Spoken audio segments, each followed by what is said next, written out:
Hi everyone, it's Miss Herring. I'm doing a little video this morning just to acquaint you a little bit more with the different steps in your comprehensive case study project. You'll notice on your screen here that you have topic 1 is devoted to this project and has all your documents and explanations that you're going to need. At the bottom, you'll notice that this is where you're going to submit the different steps 1 through 5. You're going to upload everything to one document and you're going to submit it on Moodle with the corresponding step. I've had a couple questions about, what am I supposed to submit or how's this supposed to look? The way that you submit it is completely up to you. There's not a lot of requirements for you need to write a narrative. How are you going to submit this? But what's important is that you provide the information that's asked of you, and in order to find out where that is, you want to look at your developmental case study rubric. So if you haven't already, make sure that you print that out and that you're very familiar with what you have to turn in for this project to get credit. So we're going to look at the rubric this morning, and we always want to look in the highly accomplished column because that's where you're going to get the most points for what you turn in. You'll notice on the left you have your NAEYC standard, and underneath is going to be the step that corresponds to that. So with step 1, the very first thing that you have to make sure that you do is if you're in the early childhood program, you are selecting a child ages 3 to 8. If you're in the school age program, you are selecting a child 5 to 13. Very, very important there. You have to provide written consent of the parent. Now, if you look back on your course Moodle in the same section that we were just in, you will notice that there is a consent form that you are to give the parent before you start doing your project on their child. And this just is explaining the project and what you're going to be doing, and it is also giving you permission to work with that child. So that letter has to be signed by that parent, and you have to turn that in. There is also a written consent of the director or principal. So most likely you're going to be going out to a child care facility if you're early childhood, or you're going to be going out to a school if you are school age. And you have to have written consent of the person that is in charge of that facility. So that's either going to be the director at daycare or preschool or principal in a school, whether that's public or private. They're going to need to sign that, and you're going to need to turn that in. Okay. The next thing talks about documentation was obtained in a very timely manner.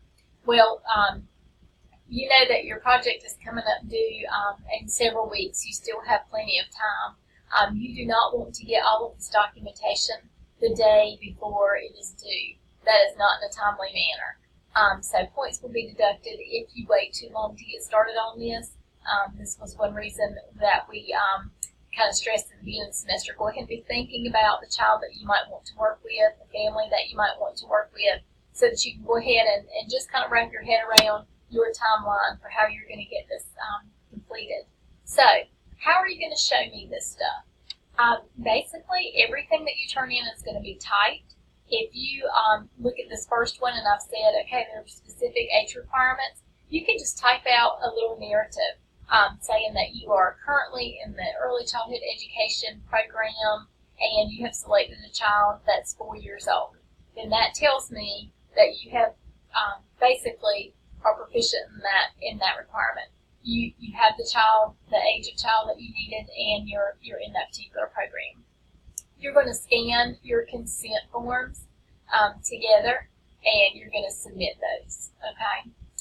Now, step 1 is not over because step 1 also encompasses your NAEYC Standard 2B, and this talks about a detailed documentation of kind of your contact with the parent. So, again, the initial contact, this means the very first time that you got in contact with your family of the child that you're going to be working with. And so you're going to just, again, write a narrative. And when I say a narrative, I'm talking like a paragraph. That clear description of the project requirements, including observation and the use of the child's first name, is in the study. So you're going to make sure that the parents understand exactly what it is that you are doing with this project. You're going to tell them that you're doing a comprehensive case study on their child. You're looking at the different developmental domains, cognitive, social, emotional, and physical. And you're just looking at that as a future teacher, okay? Permission to conduct an interview with a parent, guardian, or family member regarding the child in the study. So you've already done that, because when you gave them that consent form, it talks about the interview. And when they sign that saying that you can do this on their child, that you can complete the study on their child, then they know they're going to be doing an interview, and they're saying that's okay. So really, when you turn in your consent form, you kind of, you've already satisfied that requirement. Determination of home language. You know, some kids will come to school and they speak English, but their primary home language is different. We need to make a note of that. Whether it's English or whether it's another language, make sure in this section, in step 1, that you have somewhere written the primary home language of the family. And then the last thing that you have to let me know is a description of how the interview will be conducted. So when you have to do that family interview, you can do it any way that's conducive to yourself and the family. You can do it over the phone. You can write or type the questions out and give it to the parent, and then they can respond. You can email it to the parent. So whatever is easier for you and easier for the family is fine by me. Please do not try to attempt to do any home visits or go to the home for this interview. We don't do that. We do not do that. Everything needs to stay where you are observing. So if you're observing in a school, you know, you're going to be in that school. Don't ever try to reach out and go to a home visit. So that's step 1. Okay, all of that's going in step 1. So basically, what you're going to have for me is a narrative, basically, that says what program you're in, what age child you selected. You're going to have both of these consent forms. And then you're going to have, again, another narrative that explains your initial contact with the parent. And you're going to explain how you made sure you had all of this information before proceeding on to step 2. Okay? So, I told you we were going to do steps 1 through 3 together, and that's what we're about to do. So, step 2. Now we're looking at 1A for an AC standard. And step 2 asks you to give me some information on the child. So again, this is all going to be a narrative. You can do it in the form of a paper. You can bullet. You see how we've got bullets here? You can bullet that in your paper and respond to each to make sure that you've covered that specific topic. You can just write a paper with all this information in it. However you want to submit it is fine. I'm not concerned with how you submit it. I'm just concerned with the content. So hopefully that helps. So the first bullet says rationale for the selection of a child in the study. So what I'm asking you here is, how did you decide what child you were going to use? Maybe you have a family friend with a child, and they let you do the case study on their child. Or maybe you said, I want to go to Sampson County Schools, and you ended up at Hopton Elementary. And when you walked in, the principal had selected a child for you that you don't even know, or the teacher selected a child. So however you came to select the child for your project, that's what I want to know here, okay? The second thing we're looking at is identification of the child's first name only, age, sex, and birth date. Okay, so you're going to give me that information. And then the next bullet, detailed description of the child's unique characteristics and needs. So once you start observing the child, and there are no set times or dates that you have to go observe, you just need to observe enough so that you have enough information on the child to complete this case study.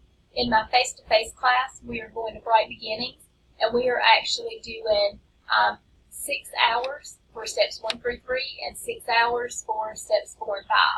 So you may not need that much time, or you may need more.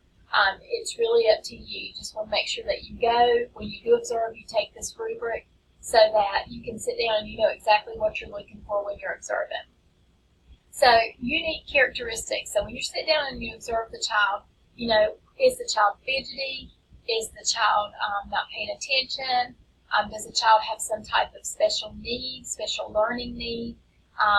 Or, I mean, anything that you see that is unique to the child. Maybe the child's very bright and wants to answer all the questions and always has their hand raised. I mean, anything that you observe that you think is unique to that child, that's what you're going to write about right there.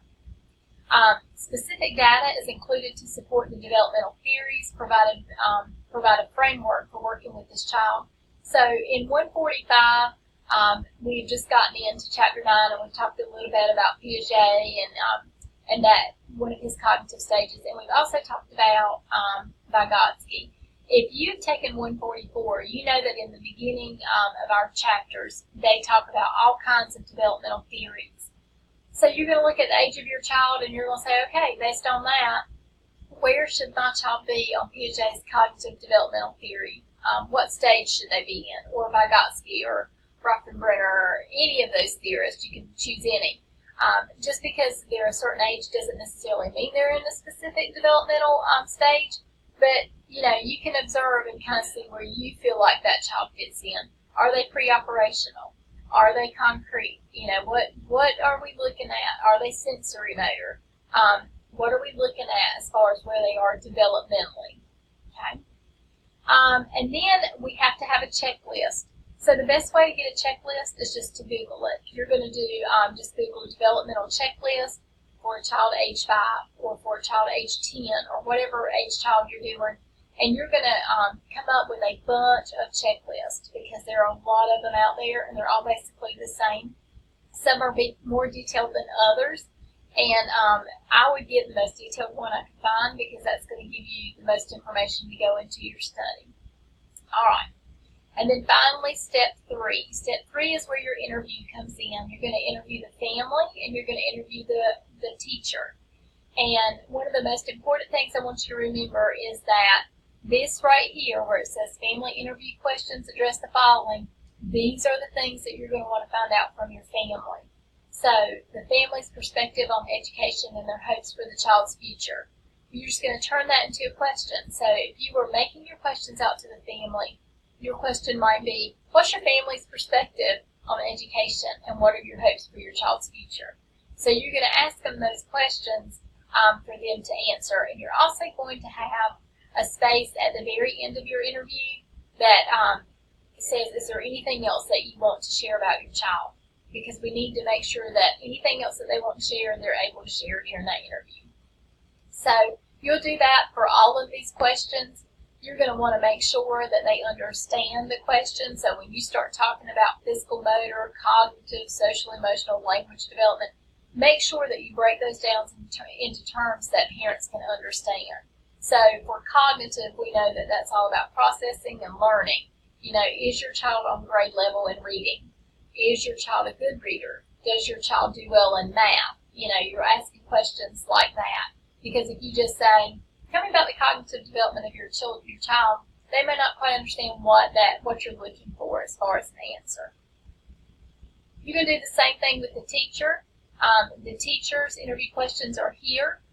So one of the things that you're going to ask them is the teacher's understanding of child development. So you can simply say, tell me your understanding of how children develop. And they're going to be able to tell you that. When you're doing this interview, I would encourage you to go ahead and look through the rest of your rubric, because there are going to be things that you need to tell about the child that your teacher can help you with. We're going to talk about activities that will help the child in the area that they're struggling. Well, this is a time that you could ask that of the teacher, and the teacher could give you insight into that. So read through the whole document, know what's coming up in steps 4 and 5, implement that in steps 1 through 3 if you can.